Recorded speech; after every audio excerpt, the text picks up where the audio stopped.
Hello everyone and a very good evening to all of you. Dowry case ये एक ऐसा word है जिसे सुन के शादीशुदा लोग तो डरते ही डरते हैं, लेकिन वो लोग जिनकी शादी नहीं हुई वो लोग शादी करने से डरते हैं। तो आज का हमारा टॉपिक ये है कि अगर कोई भी वाइफ अपने हस्बैंड के खिलाफ झूठा डाउरी केस करती है, झूठा दहेज लेने का आरोप लगाती है, तो उसके पास क्या ऑप्शंस अवेलेबल है, वो कैसे इससे बच सकता है। तो इसका कंक्लूजन क्या है वो देखने के लिए हमारे वीडियो में लास्ट तक बने रहिएगा।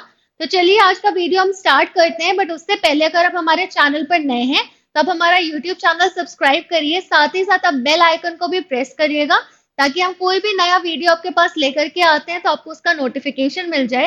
इसके साथ सारे सोशल मीडिया प्लेटफॉर्म्स जैसे कि फेसबुक, इंस्टाग्राम और टेलीग्राम पर भी हम एक्टिव हैं और हम वहां आपके लिए अलग अलग तरीके के लीगल अपडेट्स लाते हैं। तो आप वहां पर भी हमें ज्वाइन कर सकते हैं और आप उस तरीके के लीगल अपडेट्स को आप जान सकते हैं। अब हम आज का टॉपिक स्टार्ट करते हैं जो कि डाउरी केस से रिलेटेड है। देखिए, डाउरी से रिलेटेड जो प्रावधान है, जो प्रोविजन है, वो डील करता है section 498 of Indian penal code. इस सेक्शन को इसलिए बनाया गया था ताकि कोई भी महिला जिसे दहेज के लिए प्रताड़ित किया जा रहा है वो हेल्प ले सके इस प्रोविजन के तहत। लेकिन कुछ हद तक इस सेक्शन का मिसयूज भी हो रहा है।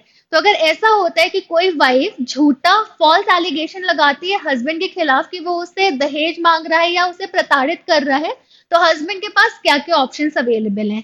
देखिए, हस्बैंड के पास दो ऑप्शंस अवेलेबल है। पहला तो ये कि अगर उसके अगेंस्ट कोई भी झूठा केस फाइल हो रहा है तो वो अपने केस को डिफेंड कर सके और फाइनल जजमेंट आने का वेट करे। दूसरा वो क्या कर सकता है, वो एक काउंटर केस फाइल कर सकता है ये प्रूव करने के लिए कि उसकी वाइफ ही गलत है और वो उसके ऊपर झूठे आरोप लगा रही है। अब डिफेंड कैसे करेगा? देखिए, डिफेंड करने के लिए the most important thing is कि आपके पास होने चाहिए एविडेंस, दस्तावेज। क्योंकि अगर आपको कोर्ट में अपने को सही और दूसरे को गलत प्रूव करना है तो रिक्वायरमेंट होगी आपको एविडेंस की। तो किसी भी तरीके के कॉन्वर्सेशंस जो कि इन फॉल्स एलिगेशन से रिलेटेड हुई हो, चाहे वो वॉइस के थ्रू हुई हो, चैट के थ्रू हुई हो, ईमेल्स के थ्रू हुई हो या लेटर्स के थ्रू हुई हो, आपको उनकी रिकॉर्डिंग्स रखनी है। आपको उन एविडेंस का करेक्शन करना है जो ये शो करते हैं कि आपने कभी भी दहेज की कोई डिमांड नहीं की है। साथ ही साथ आपको एविडेंस कलेक्ट करना है इस बात को प्रूव करने के लिए कि आपकी वाइफ जो मैट्रिमोनियल रिलेशन है, जो आप दोनों का शादी का रिश्ता था, उस बॉन्ड को छोड़ के गई है बिना किसी वैलिड रीजन के। साथ ही साथ आपको अपनी कंप्लेंट फाइल करनी होगी फॉल्स एलिगेशंस को लेकर के। और ये सारी चीजें, ये सारे एविडेंस आपको एंटिसिपेटरी बेल दिलाने में भी हेल्प करेंगे अगर इस तरीके का फॉल्स केस आपके अगेंस्ट फाइल हुआ है। लेकिन जब आप अपने केस को डिफेंड करते हैं तो उसमें प्रॉब्लम क्या होती है कि जो पुलिस ऑफिसर्स हैं वो मेन की कंप्लेंट उतने इजीली रजिस्टर नहीं करते। तो आप इसके लिए किसी भी लीगल एक्सपर्ट को, किसी भी लॉयर को अपने साथ लेकर के जा सकते हैं। साथ ही साथ आपको क्या कराना चाहिए, आपको जो भी अपनी कंप्लेंट है इस फॉल्स एलिगेशन के लिए, वो ड्राफ्ट भी किसी लीगल एक्सपर्ट के थ्रू ही कराना चाहिए। क्योंकि यूजुअली क्या होता है, जो विक्टिम्स होते हैं ये डाउरी केस से रिलेटेड, वो हर चीज सिंगल हैंडेडली डील करने की कोशिश करते हैं, बट ये अप्रोच सही नहीं है। आपको किसी भी लॉयर या लीगल एक्सपर्ट की हेल्प लेनी चाहिए। तो पुलिस के चांसेस बढ़ जाते हैं कि वो आपकी कंप्लेंट को थोड़ा इजीली रजिस्टर करेगी। साथ ही साथ ये माना जाता है ज्यादातर कि ये फीमेल्स के अगेंस्ट ये ऑफेंस होता है, तो पुलिस का थोड़ा सा इंक्लिनेशन ये होता है कि जो फीमेल्स है वो सही है, इस वजह से भी प्रॉब्लम होती है। तो आप अपने साथ किसी लॉयर या लीगल एक्सपर्ट को लेकर के जाइए। उसके बाद आपको क्या करना है, कुछ सजेशंस हैं जो आप फॉलो कर सकते हैं अपने केस को डिफेंड करने के लिए। जो आपका कंप्लेंट लेटर है वो आपको ड्राफ्ट कराना चाहिए और आपको वो देना चाहिए सुपरिटेंडेंट ऑफ पुलिस को या कमिश्नर को, और उसके बदले आपको एक रिसीविंग कॉपी लेनी चाहिए। मान लीजिए आपको रिसीविंग कॉपी दिए जाने से मना कर रहे हैं, तो आप क्या करिए, आप पोस्ट कर दीजिए अपनी कंप्लेंट को, और जो उसकी रिसिप्ट है आप उसको एज एक्नॉलेजमेंट अपने पास रख सकते हैं। इससे क्या होता है, अथॉरिटीज के ऊपर भी प्रेशर होता है आपकी कंप्लेंट को रजिस्टर करने का। फिर मैंने आपको बताया ही कि ड्राफ्ट करने के लिए, साथ ही साथ अपनी कंप्लेंट फाइल करने के लिए आपको किसी लीगल एक्सपर्ट या लॉयर की हेल्प लेनी चाहिए। उसके बाद आप क्या कर सकते हैं, फाइल कर सकते हैं रेस्टिट्यूशन ऑफ कॉन्जुगल राइट्स। मान लीजिए कोई भी वाइफ आपको थ्रेटन करके या ब्लैकमेल करके कि मैं आप तुम्हारे ऊपर झूठा केस कर दूंगी, इस चीज की वो बार बार धमकी दे रही है, आपको ब्लैकमेल कर रही है, उसके बदले पैसे मांग रही है, अपनी जान लेने की धमकी दे रही है, तो और उसके बाद वो घर छोड़ के चली गई, तो आप restitution of conjugal rights file कर सकते हैं। साथ ही साथ आप उसमें वो सारी कंडीशंस डाल सकते हैं कि अगर वो इन कंडीशंस को एक्सेप्ट करती है तभी वो वापस आ सकती है। साथ ही साथ आप ऐसा करिए कि सेटलमेंट के लिए मत जाइए, क्योंकि ऐसे केसेस में सेटलमेंट अवॉइड करना चाहिए, क्योंकि अगर वाइफ एक बार फॉल्स एलिगेशन लगा रही है तो वो आगे भी इस चीज को कंटिन्यू कर सकती है। उसके अलावा आपको फॉल्स कंप्लेंट के अपने इश्यू को रेस करना होगा, जो मैंने आपको पहले भी बताया। उसके बाद आप इसके अलावा क्या कर सकते हैं, आप मीडिया और ह्यूमन राइट्स ऑर्गेनाइजेशन की भी हेल्प ले सकते हैं और अपनी बात उन तक पहुंचाकर से उनसे भी हेल्प सीख कर सकते हैं। साथ ही साथ आप क्या कर सकते हैं, सोशल मीडिया प्लेटफॉर्म्स की हेल्प ले सकते हैं। ये आपको कोई लीगल हेल्प तो नहीं देगा, बट जैसे आजकल सोशल मीडिया का जमाना है तो आपकी बात लोगों तक पहुंचेगी। तो ये कुछ सजेशंस हैं आपके पास अपने केस को डिफेंड करने के लिए। अब दूसरी बात आती है कि आप ऑफेंसिव कैसे मोड को यूज कर सकते हैं अपने केस में हेल्प सीख करने के लिए। तो उसके लिए आप क्या कर सकते हैं, आप काउंटर केस फाइल कर सकते हैं। आपके पास किस किस तरीके की लीगल रेमेडी अवेलेबल है। सबसे पहले आप हेल्प ले सकते हैं सेक्शन 120 बी आईपीसी की, जो क्रिमिनल कॉन्स्पिरेसी की बात करता है।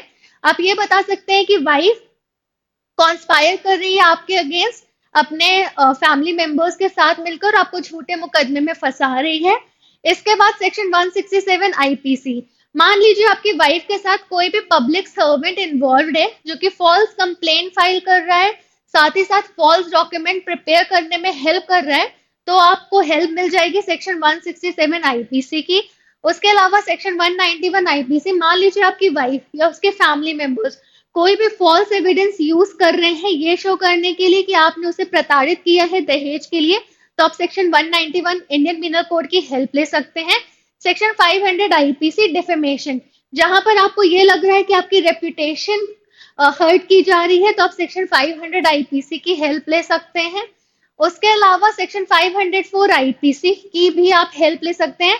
कभी कभी ऐसा होता है कि वाइफ हस्बैंड के साथ साथ इन लॉज और लड़के के भाई और बहन को भी फंसाने की कोशिश करती है, जो कि बहुत ही डिस्टेंट प्लेसेस पे रह रहे हैं। उस केस में आप सेक्शन 504 आईपीसी की हेल्प ले सकते हैं। सेक्शन 506 आईपीसी, अगर वाइफ बार बार ऐसा कर रही है कि धमकी दे रही है आपको भी साथ ही साथ आपके परिवार वालों को, तब आप सेक्शन 506 आईपीसी की हेल्प ले सकते हैं। उसके बाद सेक्शन 227 ऑफ सीआरपीसी, यहाँ पर चांसेस ये होते हैं कि जजेस डिसमिस कर देते हैं सेक्शन 498 का केस, तो वहां पर आपको लीगल हेल्प मिल जाएगी। उसके बाद section 9 of CPC, damage recovery case, मान लीजिए कोई वाइफ आपके घर पर सीन क्रिएट करके गई है, तोड़फोड़ करके गई है, और उसके बाद किसी प्रोटेक्टिव ऑफिसर के पास जाकर के वो ये बोलती है कि मुझे फिजिकली, फाइनेंशियली और इमोशनली अब्यूज किया गया है, तब आप सेक्शन 9 सीपीसी की हेल्प ले सकते हैं डैमेज रिकवरी में।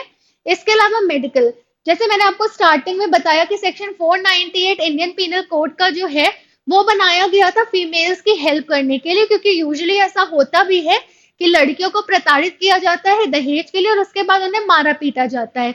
लेकिन अगर आपको ऐसा लग रहा है कि आपकी वाइफ के आपके अगेंस्ट फॉल्स एलिगेशन लगा रही है, तो आप उसका मेडिकल कराने की डिमांड कर सकते हैं, और अगर उसमें कुछ भी निकल के नहीं आता तो आप सेक्शन 211 इंडियन पिनल कोड की हेल्प ले सकते हैं, और इसके तहत खुद उन्हें सजा होगी अगर वो फॉल्स केस कर रही है तो।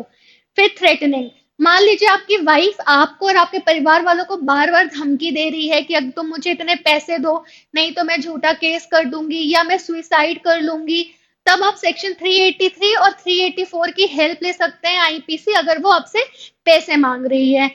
फॉल्स इंफॉर्मेशन सेक्शन 177 आईपीसी, अगर आपको ऐसा लगता है कि आपकी वाइफ ने किसी भी पब्लिक सर्वेंट को कोई भी झूठी गलत इंफॉर्मेशन दी है इस केस के रिगार्डिंग, तो आप सेक्शन 177 आईपीसी के तहत हेल्प सीख कर सकते हैं।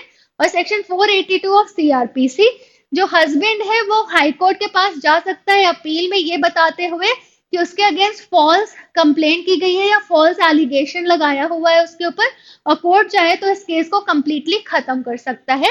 तो इस तरीके से ऑफेंसिव मोड में आप हेल्प ले सकते हैं इन सारे प्रोविजंस के, और एक काउंटर केस फाइल कर सकते हैं अपने वाइफ के अगेंस्ट।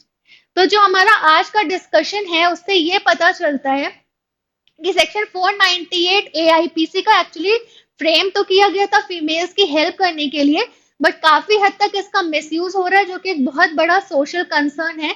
यहाँ पर फीमेल्स क्या कर रही है, अपनी अनलॉफुल डिमांड्स फुलफिल करने के लिए मिसयूज कर रही है इस सेक्शन का। और चूंकि सेक्शन 498 एक नॉन कंपाउंडेबल ऑफेंस है, इसीलिए थोड़ा और सीवियर हो जाता है ये। लेकिन जैसे मैंने आपको सारे ऑप्शंस बताए कि आप डिफेंड किस तरीके से कर सकते हो और आप किन प्रोविजंस की हेल्प सीख कर सकते हैं, तो इस तरीके से कोई भी हस्बैंड झूठे डाउरी केस से बच सकता है। तो ऐसे ही और वीडियोस और अपडेट्स के लिए जुड़े रहिए एलिट फॉर जुडिशरी के साथ। Thank you and have a great day ahead.